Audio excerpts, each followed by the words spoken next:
नमस्कार, आप देख रहे हैं महाखबर। इस समय देश की निगाहें अगर हिमाचल प्रदेश और गुजरात चुनाव पर लगी हैं, तो बिहार में मोकामा और गोपालगंज विधानसभा क्षेत्रों के उपचुनाव चर्चा का विषय बने हुए हैं। ये उपचुनाव सभी के लिए बहुत महत्वपूर्ण है, चाहे वह दल दंगल में शामिल हो या नहीं। इस उपचुनाव में मुख्य प्रतिद्वंदी भारतीय जनता पार्टी और राष्ट्रीय जनता दल हैं।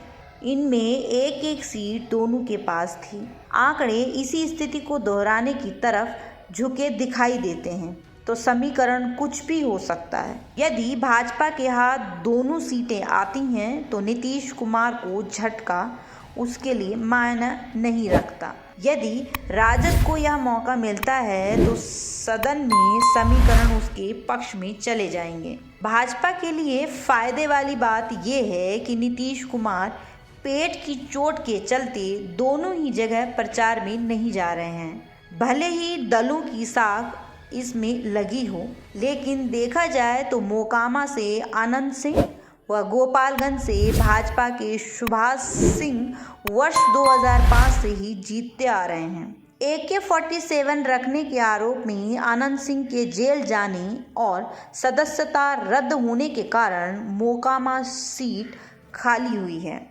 जबकि बीमारी से सुभाष सिंह का देहांत होने से गोपालगंज सीट खाली हुई है। इन दोनों ही सीटों से उनकी पत्नियां चुनाव मैदान में हैं। राजद ने आनंद सिंह की पत्नी नीलम देवी और गोपालगंज से भाजपा ने सुभाष सिंह की पत्नी कुसुम देवी को मैदान में उतारा है। पुराने आंकड़े इतिहास दोहराने की गवाही देते हैं, लेकिन स्थिति ऐसी नहीं है। मोकामा में यादव भूमियार के आपसी विरोध के कारण भूमियार वोट राजद से दूरी बनाते नजर आ रहे हैं। विरोध में भाजपा ने रालोजपा पारस गुट नेता पूर्व सांसद सूरजभान के भाई नलिनी रंजन सिंह उर्फ लल्लन सिंह की पत्नी सोनम देवी को उतारा है। बाहुबल में सूरजभान आनंद सिंह से कम नहीं है, इसलिए इस टक्कर को कड़ी माना जा रहा है।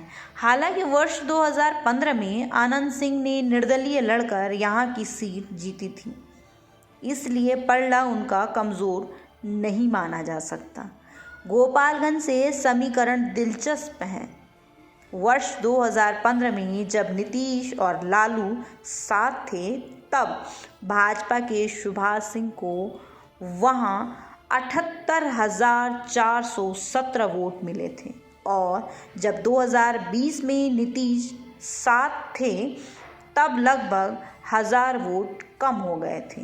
इसलिए 77-78 हजार भाजपा का बेस वोट माना जा रहा है। वर्ष 2015 में राजद ने मुस्लिम उम्मीदवार उतारा था और लगभग 3000 से सीट खो दी थी। वर्ष 2020 में महागठबंधन की तरफ से यह सीट कांग्रेस के कोटे में गई थी।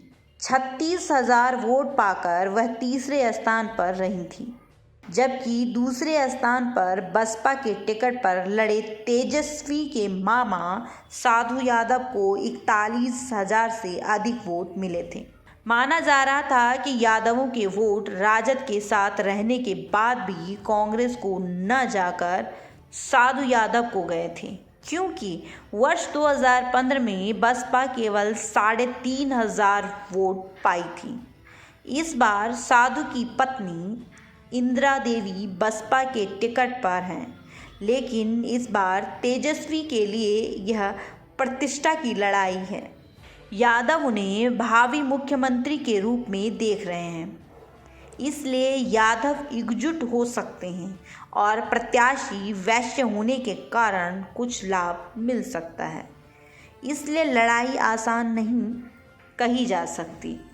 इस चुनाव में खास बात यह है कि मुख्यमंत्री नीतीश कुमार राजद प्रत्याशी के प्रचार में नहीं जा रहे हैं, क्योंकि लगभग एक सप्ताह पूर्व गंगा घाटों का निरीक्षण करते समय स्टीमर टकराने से उनके पेट में चोट लग गई थी।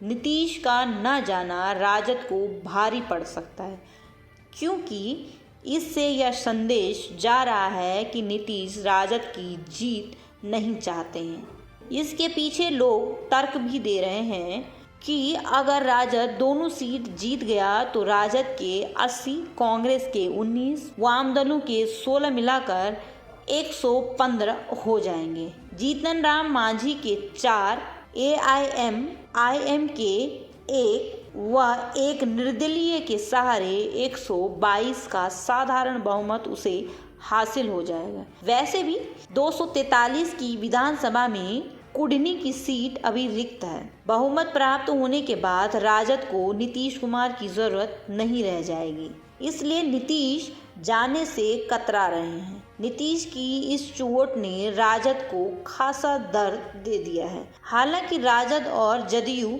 दोनों ही इस पर टिप्पणी करने से बच रहे हैं, जबकि भारतीय जनता पार्टी इसे नीतीश कुमार के चरित्र से जोड़ रही है। इस गुत्थम गुत्था समीकरण के चलते ये चुनाव बेहद महत्वपूर्ण हो गए हैं। धन्यवाद।